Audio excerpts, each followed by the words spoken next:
Greg, while I've got you, I did want to ask you about the situation in the Middle East. As we've been reporting, tensions have really been rising between Hezbollah and Israel.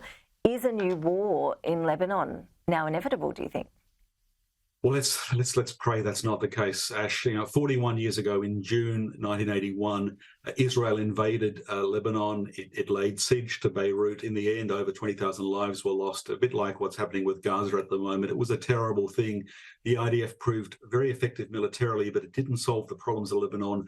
That led directly to the creation of Hezbollah, which is the current threat because of its links with Iran. And then, of course, in 2006, there was another occupation of southern Lebanon. Neither of those large military operations solved the problem. I mean, the danger for Israel is a bit like a man with a hammer in his hand. Everything looks like a nail. The IDF is extremely professionally capable, but not every problem can be solved with military force. And that's been a bitter lesson that Israel has learned, or should have learned over the decades, particularly with respect to Lebanon. So everyone sort of understands that no one wants a war, including Iran, including Hezbollah, including Lebanon and Israel. But the danger is that you sort of, by incremental mistakes, escalations, we trip into one.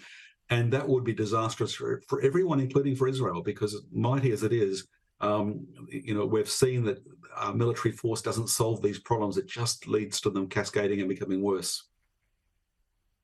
And when we look at things cascading, I mean, how far could this spread? Well, we're already, we're seeing a serious threat posed by Iran-linked Houthi rebels in Yemen. So that shipping through the Suez Canal, the Red Sea, is being limited. And we've had a request for Australia to send a Navy asset to assist the US in keeping that waterway safe.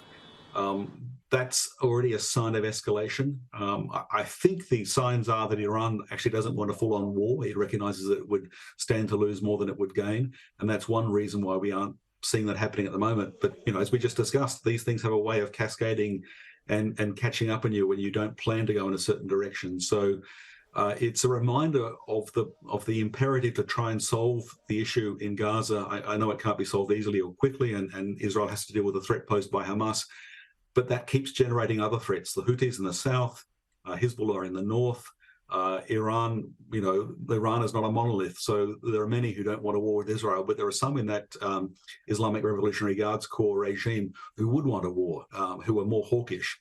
And the danger always is that they might prevail or engineer a situation to allow them to escalate. Greg Barton, appreciate your analysis. Thank you. Thank you, Ash.